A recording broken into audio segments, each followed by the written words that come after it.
El mes de mayo, en nuestro país, a partir del año 2000, luego de la aprobación de la Ley 9, se ha dedicado a la celebración de la población afrodescendiente, un mes donde se llevan a cabo distintas actividades culturales, sociales y de análisis de esta etnicidad de la población panameña. Más allá de las celebraciones, las muestras de gastronomía y moda subyacen temas que fueran discutidos durante la tercera Conferencia Mundial contra el Racismo, la discriminación racial, la xenofobia y las formas conexas de intolerancia en el año 2002, como la equidad, la educación, el desempleo, la vulnerabilidad y la pobreza. A más de un siglo de haberse abolido la esclavitud y aun cuando persisten formas de violentar a las personas por su etnia, entre los afrodescendientes, una vez iniciado el nuevo siglo, se dieron fuera y en Panamá pasos para el reconocimiento de los derechos de la población afropanameña.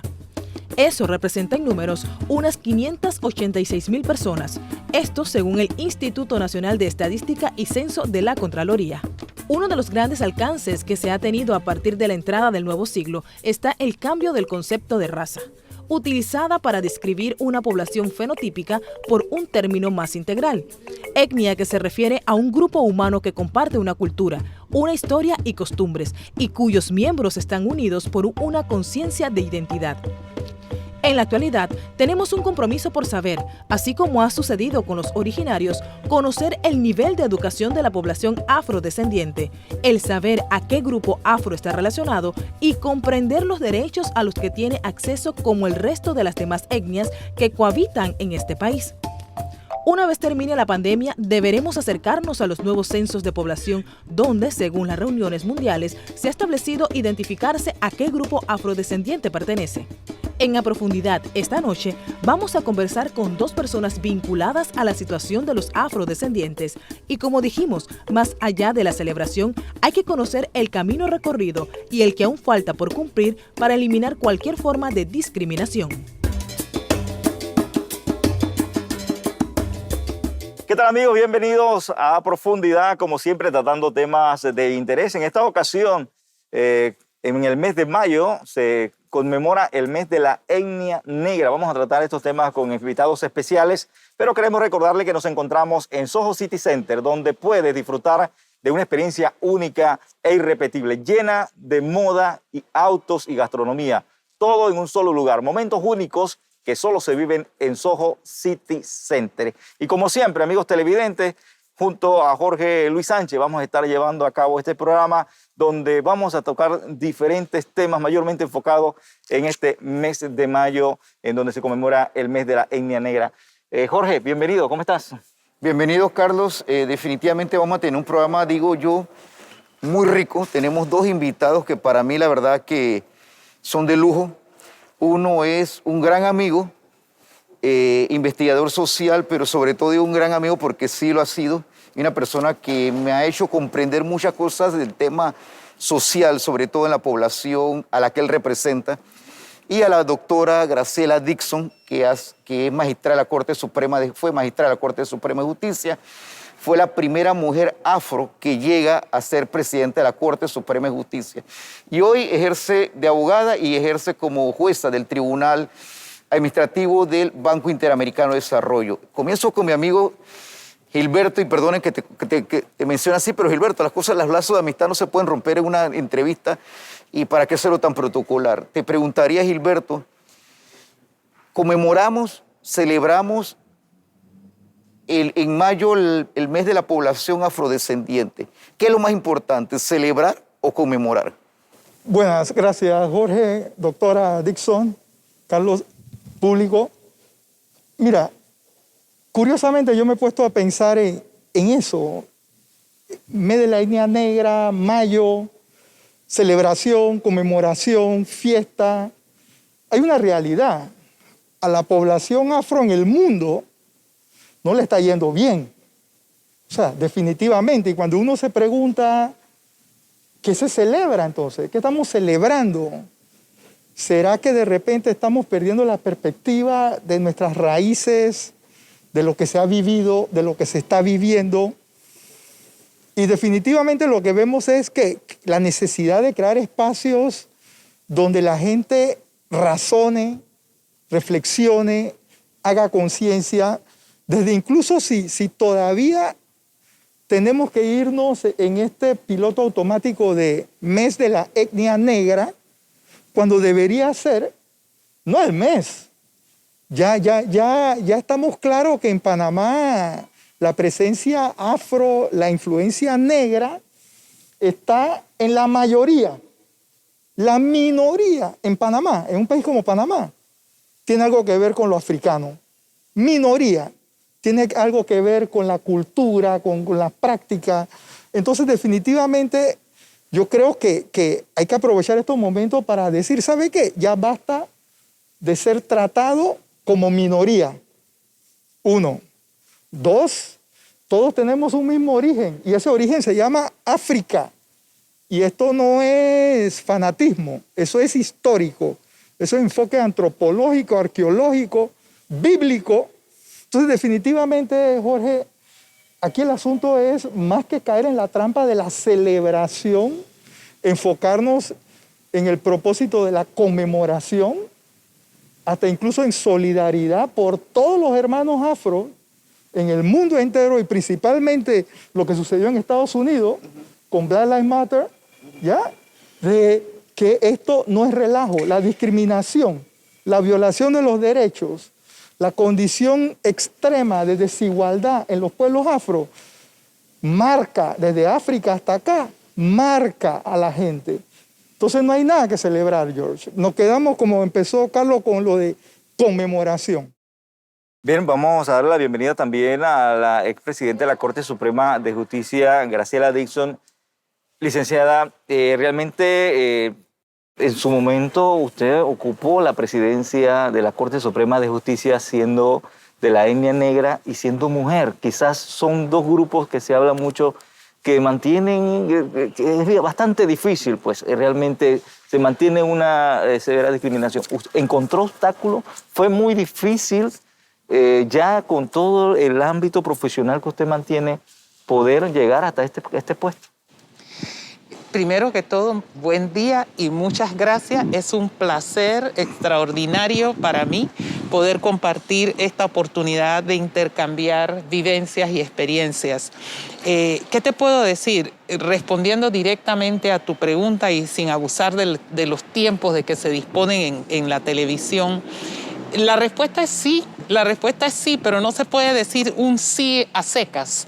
Yo creo que la ciudadanía merece entender cuando decimos sí a qué nos estamos refiriendo.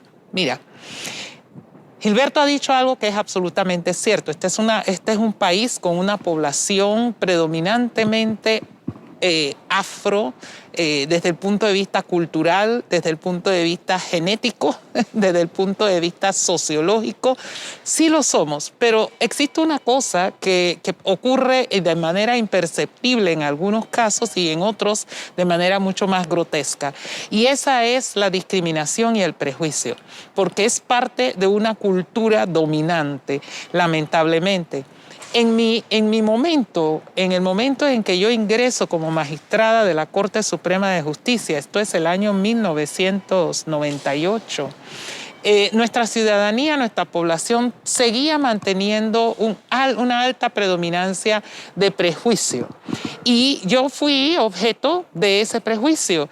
De hecho, te puedo decir, desde el momento en que el doctor Ernesto Pérez Valladares, quien era presidente de la República en su momento, me distingue con esta nominación, comenzó un gran debate que comenzaba por abordar el tema de si yo tenía o no la capacidad para ser magistrada de la Corte. Yo creo que esa pregunta no tenía nada que ver con el título universitario que obtuve un par de décadas antes, más de un par de décadas antes. Yo creo que eso no tenía nada que ver con mi desempeño público. Yo creo que tenía que ver con mi condición étnica. La pregunta y el debate que se dio en los medios de comunicación y de incluso colegas abogados sobre si yo tendría o no la capacidad para ser magistrada era porque era negra. Y porque además de ser negra, y en esto quiero ser muy precisa, mi origen, yo no soy de origen de abolengo, de nuestra sociedad. Vengo de una provincia bastante olvidada con todo y que es quizás una de las más importantes desde el punto de vista geográfico del territorio del Istmo de Panamá. Esto es la provincia de Colón. El hecho de que soy una persona de origen humilde, pero encima soy mujer, y para terminar, encima soy una mujer negra. Así que era entendible desde la perspectiva de la gente que tiene prejuicio que dudaran si yo tendría o no la capacidad para ser magistrada de la Corte Suprema de Justicia. Bueno, el tiempo demostró y al final la calificación la hace la ciudadanía respecto de mi desempeño. Así que la respuesta es sí.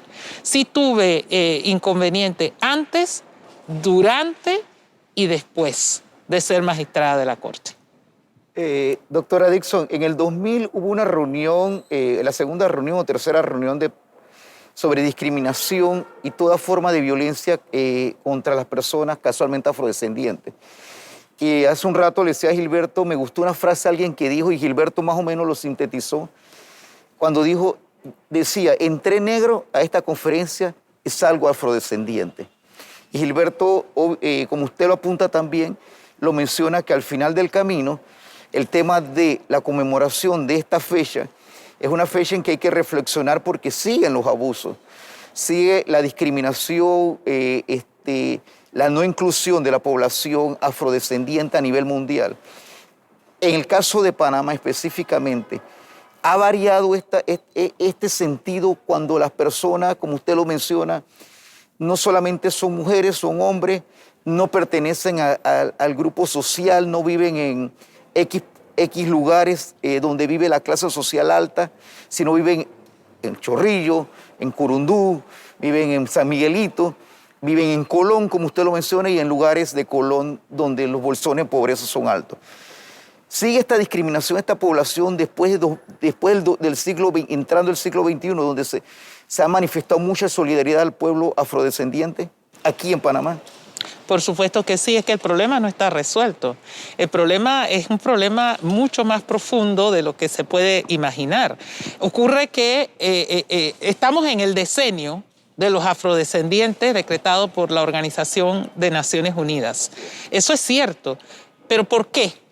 ¿Por qué hay que tener un decenio de un grupo humano en particular?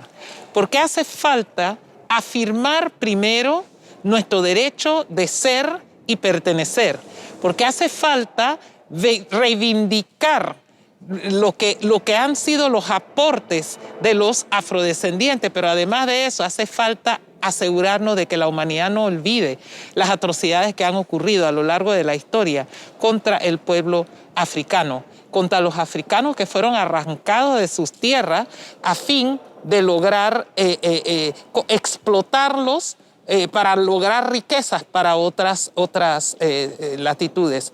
Pero Panamá, ¿qué realidad tiene en ese contexto?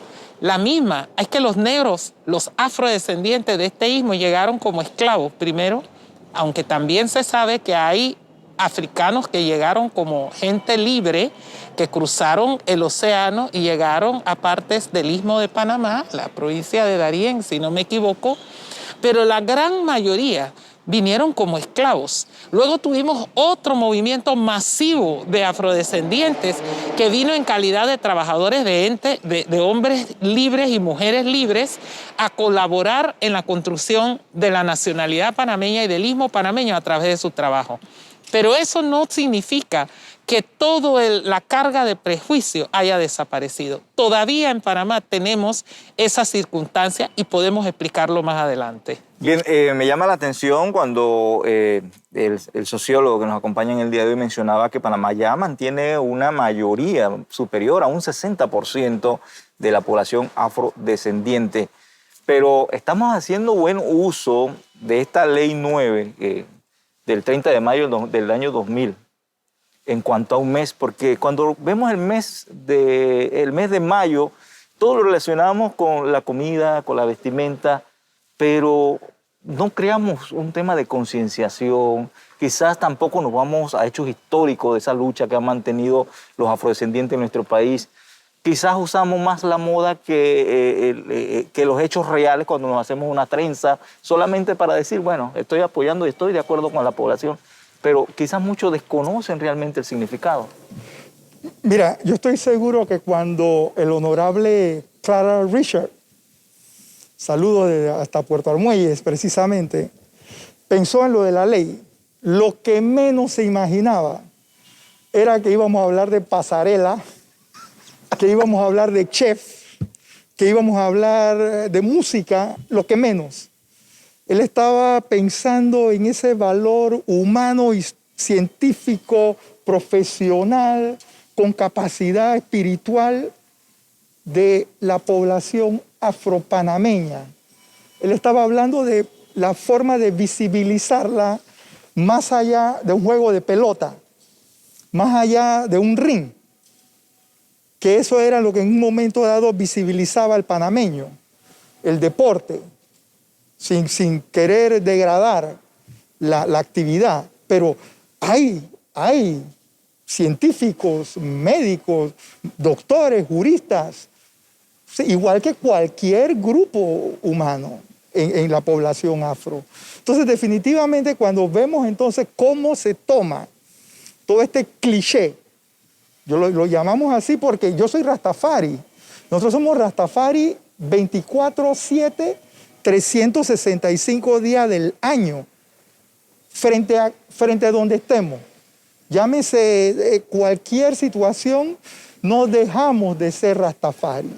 Sin embargo, pareciera que ese llamado de la herencia africana se activa como un botón en la gente, tanto el que se identifica como el que no.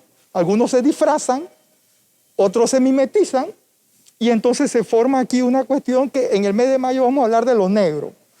Y cómo se hace la torrejita de bacalao, y cómo se hace el sauce. O sea, ese no es el tema. Yo estoy seguro que Clara Richard debe estar como diciendo, ¿qué pasó? Lo más que se logró, debido a la gran demanda de actividades que tienen las organizaciones, los grupos comunitarios, fue que no, un día no es suficiente. Y nos tomamos el mes. Sin embargo, ya no es suficiente.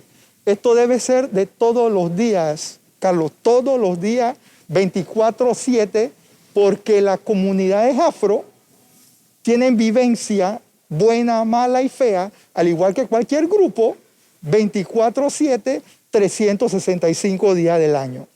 Sí, Gilberto, y me río un poco porque sí, las torrejitas de bacalao son ricas, porque el pescado escabeche, como se dice, es riquísimo, pero como tú lo mencionas, Gilberto, y creo que, y este programa casualmente lo conversamos y creemos que no vamos a caer en el juego, como tú dices, de la trencita, del vestido, de la moda, de las pasarelas, porque es real. Por ejemplo, escucho mucha gente hablar en los medios sobre el tema del mes de la etnia negra. Pero ¿cuántos aprendemos que el término raza no existe? Existe el término etnia. Dime, Gilberto, ¿por qué es importante la etnia en una población, en la población en general, pero sobre todo en la población afrodescendiente?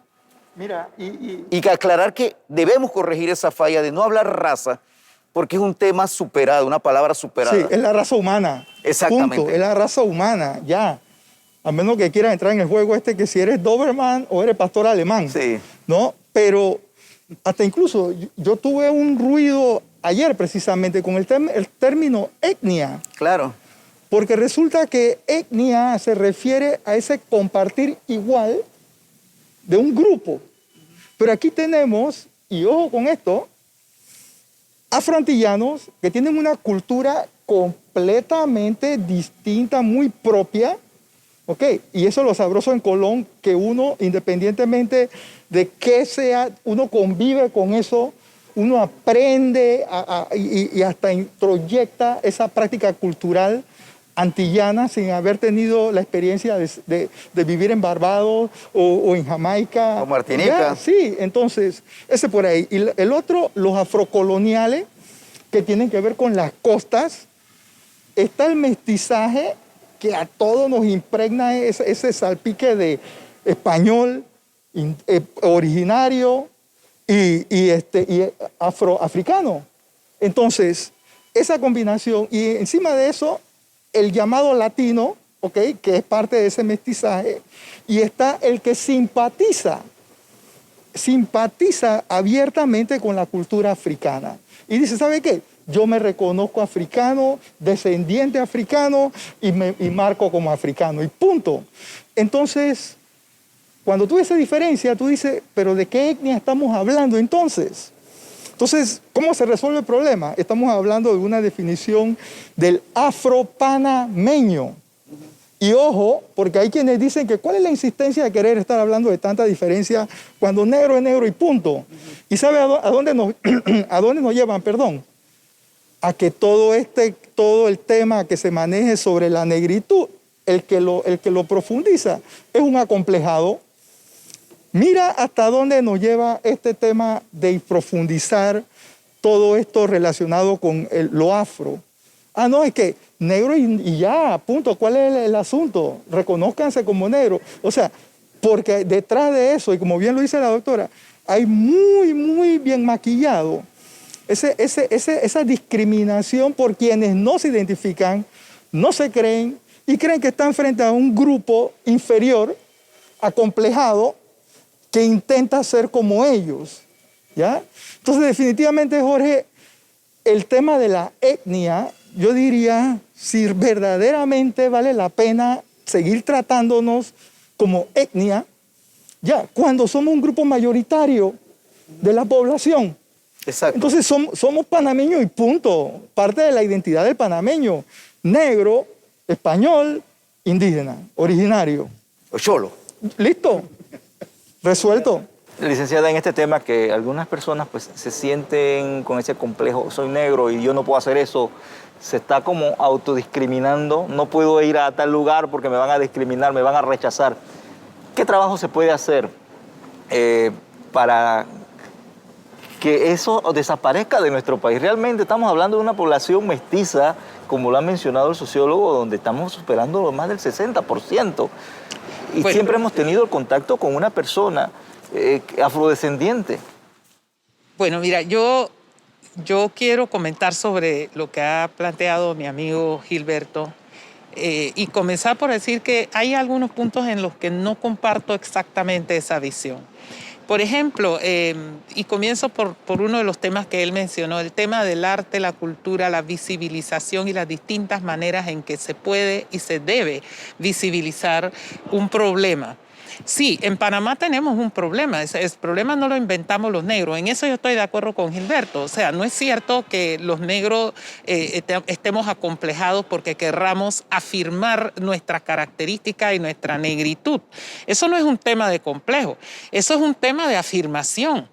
Eso tiene que ver con realidades que se han estado repitiendo décadas tras décadas y que sencillamente no cambian porque el status quo no lo quiere, no desea que cambie. Y eso mueve a la población en la medida en que va tomando conciencia de un grupo específico, y ahora estamos hablando de los negros, pero que no es diferente para el caso de los chinos, por ejemplo. Este es un país con una gran población china que llegó a este istmo también para contribuir a la conformación del Estado Nacional panameño y que ha sufrido de discriminación también como lo hemos sufrido los negros. Y por ese camino te puedo mencionar otros grupos, por ejemplo, la población árabe.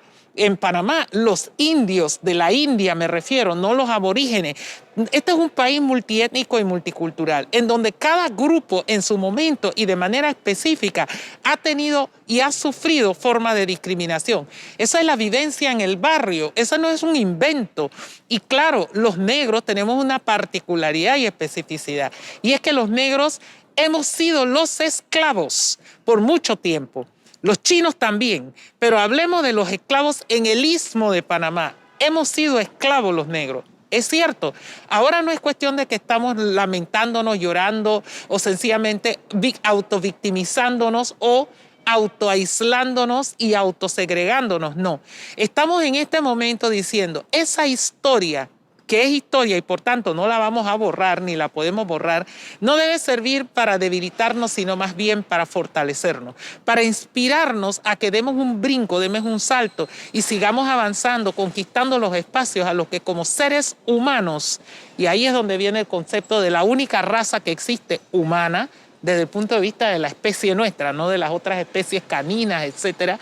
Desde el punto de vista de la especie humana, la raza humana es una. En consecuencia, tenemos que continuar en el proceso de construcción. Pero hay cosas, Gilberto, que yo sí creo que son importantes. Es cierto, cuando Clara propone el Día de la Etnia Negra y que nosotros legítimamente nos tomamos y hemos convertido en el mes de la etnia negra, él no se imaginó que lo primero que íbamos a hacer los negros era salir a afirmar cosas como nuestros colores favoritos, que son brillantes y hermosos. Él no se imaginó que íbamos a salir a tratar de visibilizar nuestro cabello y decir es hermoso en la forma como es, sin alterarlo químicamente, y por tanto me peino con trenzas. Él no se imaginó que íbamos a sentirnos tan orgullosos de nuestra herencia cultural y artística de la vestimenta africana como para vestirnos con nuestros vestidos de colores y hacer las pasarelas. Yo no descalifico esas actividades. Yo convengo contigo en que no deben ser el eje central y único de las manifestaciones de la cultura afropanameña. Pero sí es importante hacerlo, porque te digo una cosa, hace más de 50 años, cuando yo estaba en la escuela secundaria, a mí me discriminaron porque fui al colegio con trenzas. En este país, hoy, bueno, ya hoy no, porque ahora tenemos el Día de la Trenza y toda aquella cosa, pero hasta hace 2 años, antes de la pandemia, hubo incidentes en escuelas secundarias en donde a las niñas se les sancionó por ir al colegio con trenza. 50 años después, 50 años después. Entonces, ¿hace falta que tengamos un Día de la Trenza, sí o no? Pues yo creo que sí. ¿Hace falta que determinemos vestirnos por lo menos durante un mes, celebrar nuestros colores? Yo creo que sí.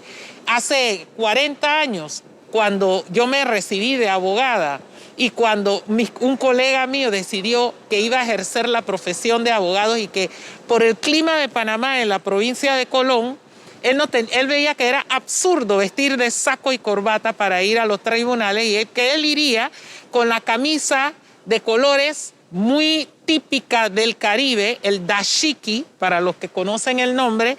Resulta que el dashiki no fue bienvenido en los tribunales. Y él decía, pero ¿cuál es el problema? Soy negro y me pongo esta camisa que estoy bien vestido y por ello no deben sancionarme. Cuando la guayabera se quiso institucionalizar, no fue hasta cuando se convirtió en el uniforme del funcionario público, varón, que se legitimó como una pieza de vestir elegante para ir a eventos especiales. ¿Qué quiero decir con esto? Es cierto, hace falta ir un poco más allá e ir a lo profundo. Por eso, ya este año se ha formalizado el estudio de la cultura afro-panameña en el pensum académico del sistema educativo panameño.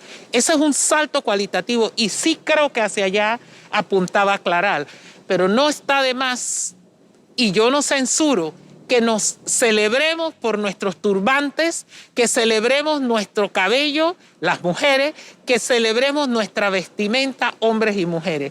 No debe ser el eje único ni central, pero es absolutamente válido que nosotros destaquemos aquello que nos visibiliza, lo que afirma nuestra condición como afrodescendientes. Totalmente de acuerdo, doctora Graciela, por la explicación que nos acaba de dar. Sin embargo, le pregunto, es que, como usted lo dijo, en el siglo XXI nos metió en la visibilización, y es cierto, el decenio de la ONU llama a la población negra, pero ¿cómo podemos entender? Porque usted lo dijo y me recordó inmediatamente algo, cuando hace un par de años, o hace unos meses, antes de la pandemia, hubo una discusión de una niña que entró, un jovencito que entró a una escuela con afro y se le rechazó. ¿Cómo hacemos que una población panameña, que como usted lo dice, es multiétnica, está conformada, como dice Gilberto, de como yo, cholo, indios, blancos, negros, mestizos, todo lo que la gente quiera mencionar. Sin embargo, esa misma población es la que rechaza que ingrese una joven con afro. En los currículos, y lo he escuchado, en la hoja de vida cuando se busca un empleado, prefiero que no sea negra o negro. Lo digo por conocimiento de causa. Me alegraría que no fuera una, y se lo voy a decir porque es textual, una negra obesa. Esa mentalidad todavía hoy en el siglo XXI, donde todos estos estereotipos y todas estas cosas deberían, sobre todo en un país como Panamá, haberse borrado, existen. Y un poco comprendo a Gilberto porque sí tratamos, y usted lo decía muy bien, me alegran los turbantes, me alegran las trenzas, me alegra la vestimenta colorida, pero subyace detrás de todo eso como una, te acepto por el mes, pero Claro. el resto del año, ¿qué Claro, pasa? claro. Es que el problema es que lo que hacemos lo ven como una especie de carnaval de los negros, ¿no? Exactamente. O sea, estamos celebrando a los negros. Bueno, tan simpáticos, se vistieron llamativos, pero está bien, se los toleramos durante el mes. Hombre, ese es el primer paso. Nosotros nos dieron un día, nos tomamos el mes. Y como bien dijo Gilberto, ojo, que nos vamos por el año entero. Los 365 días, porque nosotros somos negros, 365 días de todo el año, todos los meses, todos los años de vida que tendremos hasta el día que nos muramos. Claro, en este momento hay tensión todavía porque hay resistencia social y cultural. Hay resistencia a aceptar la diversidad, pero se está avanzando, estamos conquistando espacios. Yo creo que lo estamos logrando. Como dije, acabamos de lograr incorporar en el pensum de académico, o sea, en el sistema educativo panameño, el reconocimiento ya formal. Los libros van a empezar a cambiar, la información, la historia se va a acercar más a revelar la realidad. Eso está pasando, es un proceso de construcción. ¿Cómo resolvemos el problema que tú me planteas?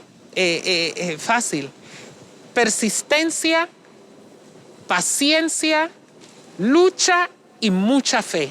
Esto es un tema generacional, esto no se va a lograr de la noche a la mañana. Aquí hay gente que no le vamos a cambiar la manera de pensar, pero en la medida en que nuestros hijos y sobre todo nuestros nietos empiecen a ver otras cosas, no van a tener problema con ser mujer obesa y negra a la hora de buscar un empleo, porque cada vez habrá más gente con más sentido humano y entendiendo que la discriminación por tu apariencia es absolutamente intolerable.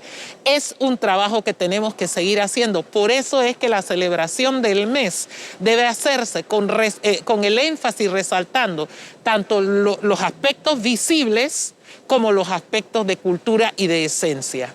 Gracias, doctora. Gilberto, tocando ese tema, la doctora Graciela, al inicio, Carlos le hablaba sobre cómo llegó a la Corte Suprema de Justicia. Con el título en la mano, estudios preparados, sin embargo, la población preguntaba por qué ella. En el caso tuyo, Gilberto, no solamente, y perdona que te tutee, no solamente eres afrodescendiente, perteneces a una comunidad rasta. ¿Cuánto más existe de discriminación hacia ustedes?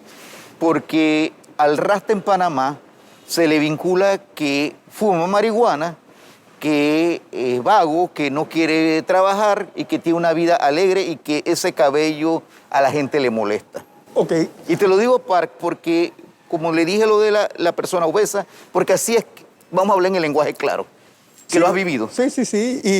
Y yo me imagino que en alguna manera muchos quisieran de repente sentir la felicidad que sentimos los rastas. O sea que definitivamente, o sea que, mira, yo pertenezco a un grupo que elegimos un estilo de vida, una práctica cultural, filosófica, espiritual, que en un país como Panamá es totalmente desconocida y muy poco comprendible. Sin embargo, te puedo decir, he vivido momentos amargos como rasta, igual que muchos hermanos rasta. Hemos tenido la dicha de habernos encontrado con espacios como la Defensoría del Pueblo y hemos logrado que ya se respete los dreadlocks, las trenzas, en los niños que están en las escuelas. Hemos logrado, pero ha sido lucha totalmente. Entonces, y se ha logrado eso. También he sido expulsado de trabajos porque mi apariencia versus mi capacidad doctora, pesó más la apariencia que la capacidad. Y mis superiores decidieron votarme. A tal punto que lo que justificaron en el Ministerio de Trabajo se vio como que violación completa de los derechos humanos, ni siquiera laborales. Ya, o sea que prácticamente gané el caso. En este sentido, ahora trabajo en una empresa que te digo, 365 días al año con mi apariencia, con mi presencia como rasta, no les hace ruido a nadie. Pero no es fácil. Yo viví la época en que la policía veía a uno y lo normal era contra la pared, abre las piernas, mano contra la pared y te metían la mano en el bolsillo, buscando qué, no sé. Sin embargo, aquí en Panamá hay rastas productores, agricultores, economistas, abogados, artistas, pero yo no quería hablar del tema artista porque ahí es donde nos meten. A mí me preguntan si yo canto, digo, ni los pollitos, ni los pollitos. Y no toco ningún instrumento, soy un pensador. Claro. ¿Ves? Entonces, definitivamente, y rompemos ese esquema. Claro. ¿Ves? Tampoco juego fútbol. Porque por mal lugar yo no juego fútbol. Ni corres tampoco. Ni corro tampoco. Yo soy un pensador. Un hombre que va como slow, suave, tranquilo, easy. Entonces, definitivamente, uno tiene que estar clarito de su identidad y no estar buscando molde ajeno. Entonces, yo lo llamo así, Jorge, cuando uno toma un camino como lo que yo tomé hasta contra mi familia, nadar contra corriente. Pero cuando tú llegas, tú te das cuenta que llegaste, tú dices, como diríamos en Colón, no sufra lo que yo gozo. Así es, así es, así es. Señor Gilberto, la pregunta para usted también, y mayormente enfocado que donde se mantiene la mayor población de afrodescendientes, prácticamente hay una marcada pobreza. Estamos hablando, por ejemplo, Purundú, estamos hablando Colón, estamos hablando de algunos pueblos de Bocas del Toro. ¿A qué se debe que esta situación se dé? ¿O es parte de que también hay una separación, una inclusión? La población carcelaria también es mayoritariamente afrodescendiente y eso también conlleva a que se dé como un tema de marcación. Este es el tema. ¿Cómo está afectando? Mira que yo precisamente estaba haciendo esa reflexión porque me recuerda la realidad de Sudáfrica. Un país mayoritariamente con población negra, dominado por una minoría con pensamiento blanco radical. Sin embargo, cuando yo veo acá que esa desigualdad, como pareciera el mismo molde, Darién, Colón, Bocas, pueblos de Azuero donde hay comunidad negra, ¿ya? Y precisamente saludo porque se ponen celosos los chitrianos y los santeños y los coclesanos afro, que dicen, hey, no se olviden de nosotros, y qué bueno. Pero cuando vemos esto y todavía la población que está en los centros penitenciarios, Carlos, mayoritariamente afropanameña, que hace 50 años atrás era minoría. ¿Y sabe por qué? Porque la familia afro sabía mantenerse y defender sus espacios y se gozaba un poco de algunos beneficios que actualmente se han perdido. Sin embargo, lo que vemos es esa marcada desigualdad, mala distribución de la riqueza, que se proyecta muy, muy firmemente, como en Colón. En Colón no hay no hay lógica, ninguna justificación para que todos los kilómetros que comprende la provincia tú encuentres pobreza extrema, pobreza multidimensional, pobreza urbana. O sea, no hay explicación. Y frente a esa falta de respuesta, lo decimos, ahí está, la desigualdad, la mala distribución de la riqueza, y vamos a agregarle otro elemento a ese cóctel, la corrupción. Y eso es lo que mantiene esa presencia que se siente mucho, que la misma gente, tanto acá en la capital como en Colón y todas partes, ¿saben cómo etiquetaron el lugar? Gueto. Aunque aquí no tenemos gueto, pero ya popularmente se etiquetó gueto. Alto de los Lagos, gueto. Bambulén, gueto.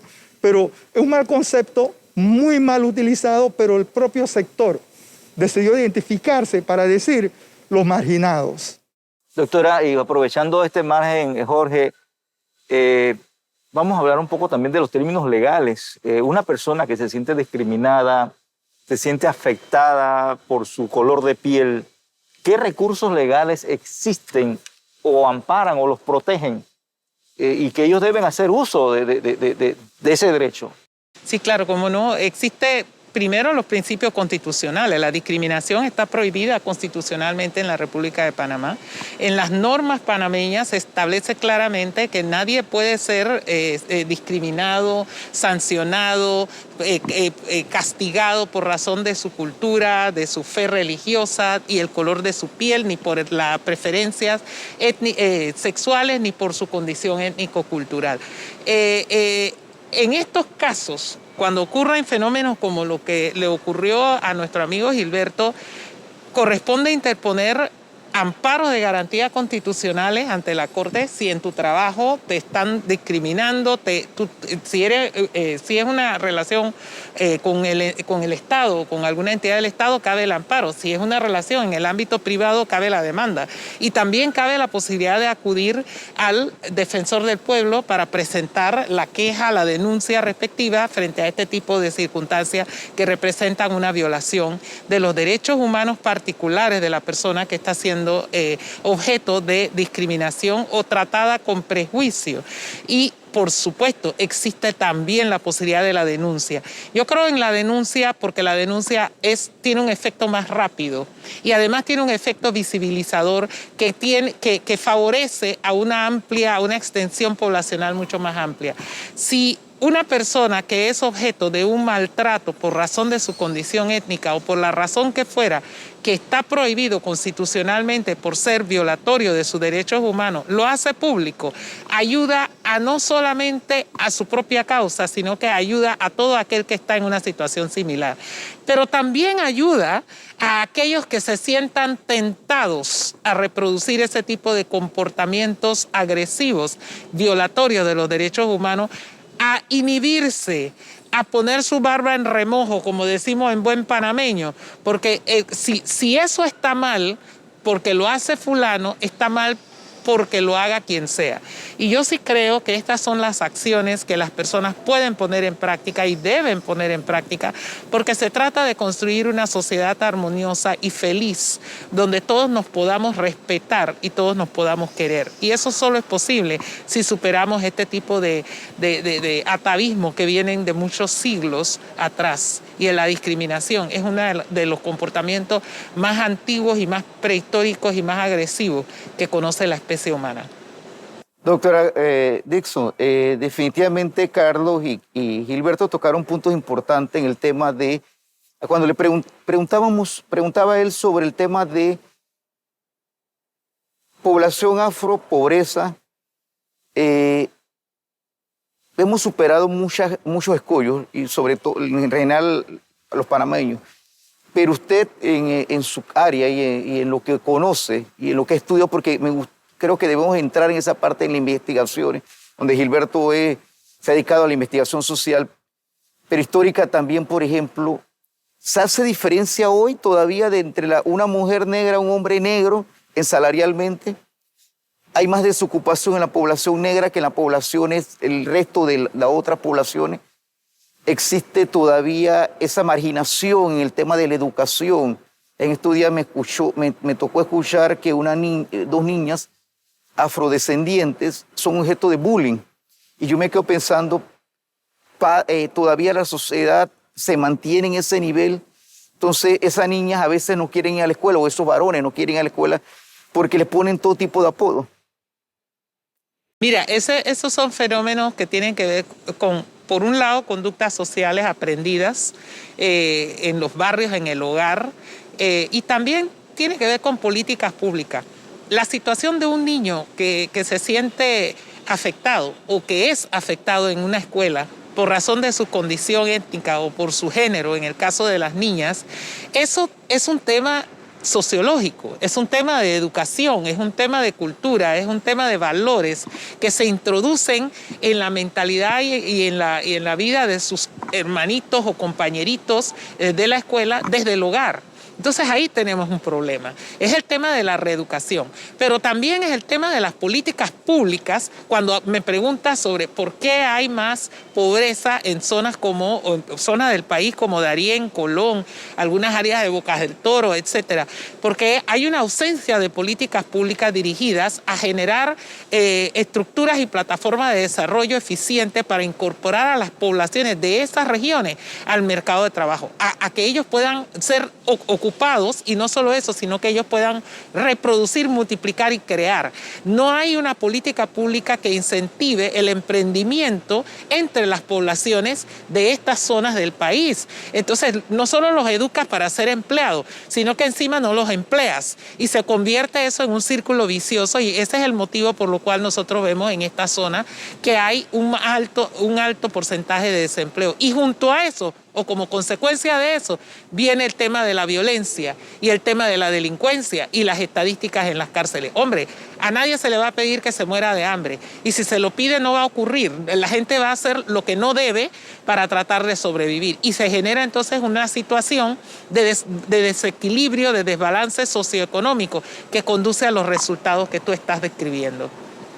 Lamentablemente se nos agota el tiempo en cuanto a este tema tan importante, y sobre todo con mucho material que debatir, mucha información que compartir, pero queremos recordarle, amigos televidentes, que como siempre estamos abiertos para tratar estos temas, discutirlos con profesionales, con personas idóneas y que realmente pues dominen este tipo de temas que estamos tratando en la profundidad. Nos encontramos en Soho City Center, donde puedes disfrutar de una experiencia única e irrepetible, llena de moda, autos y gastronomía, todo en un solo lugar. Momentos únicos que solo se viven en Soho City Center. Y tal como lo mencionábamos, sí nos gustaría escuchar sus conclusiones sobre este tema. Ya hemos aclarado que debe ser conmemoración y no celebración. Tenemos que ver muchos aspectos importantes de los afrodescendientes de nuestro país, el aporte que han tenido y la importancia que han tenido para el surgir de nuestra nación también. Todos somos panameños, todos compartimos ese gen que mantiene pues, los afrodescendientes de nuestro país. Doctora, le damos las palabras para estas conclusiones. Gracias, cómo no. Mira, en conclusión y para hablar en profundidad, yo pienso que son tres cosas básicas. Se trata de conmemorar y afirmar las diferencias o las diversidades, corrijo lo de diferencia, las diversidades étnicas de nuestro país deben ser un motivo de orgullo, y se trata en el caso de los afrodescendientes, de afirmar nuestra identidad como afrodescendientes y conmemorar el hecho que somos parte de una sociedad mucho más vasta que aporta a la construcción de un mundo mejor en un pedacito de tierra del globo terráqueo que se llama Panamá. Pero además de eso, lo otro es la importancia de trascender y acceder a todos los espacios. Los afrodescendientes tenemos tanto derecho como cualquiera a hacer lo que deseamos, a que nuestros sueños no tengan límite. El cielo, solo el cielo debe ser nuestro límite. Y en tercer lugar, yo creo que se trata de dar gracias porque tenemos la oportunidad de transformar y crear para nuestros jóvenes, nuestros hijos y nuestros nietos un mundo mejor en este espacio de tierra. Ok, bueno, yo me voy con algo más, un tanto relax. Me gustaría que la continuidad de este programa sea como en julio, agosto, septiembre. Empezando por ahí. 1, 2, al pueblo. Aprovechen que estamos de moda. Péguense a lo que dijo la doctora. Muestren con orgullo sus peinados, sus atuendos, pero no en mayo. Junio, julio, agosto, septiembre, hasta diciembre, en Navidad. Muéstrense, no estén esperando nada más mayo. Aprovechen este momento que estamos de baratillo. Así que nos vemos la próxima. Definitivamente, Carlos, yo lo dijimos al inicio y lo dije yo, este programa iba a ser rico. Y rico en contenido porque tenemos dos personas que son admirables en la sociedad. Los dos son afrodescendientes, los dos son colonenses, lo que demuestra que el colonense no es vago, que es otro prejuicio que existe, que son gente que han caminado, han ido en caminos distintos, pero tienen un fin común. Y definitivamente yo me quedo con lo que dice Gilberto de la parte de relax. Yo creo que es rico comer la comida afrodescendiente, ver a las mujeres y a los varones con sus ropas, como decía la doctora, de colores, ver las trenzas y los dreads de los afrodescendientes, pero creo que hay mucho más que eso. Creo que es un tema de entender los que están del otro lado de la pantalla, que cuando una persona viene hacia nosotros no la compramos por la portada, lo debemos comprar por lo que lleva por dentro. La doctora Dixon llegó a ser presidenta de la Corte Suprema de Justicia, no por ser simplemente una mujer, no solamente por ser afrodescendiente, sino por las capacidades que ha demostrado y que hoy mantiene. Igual Gilberto, que es un amigo que conozco hace muchos años, un hombre luchador en las calles, en la investigación social, luchador en contra para tratar de identificar el problema de las pandillas, que va muy vinculado también al tema de pobreza.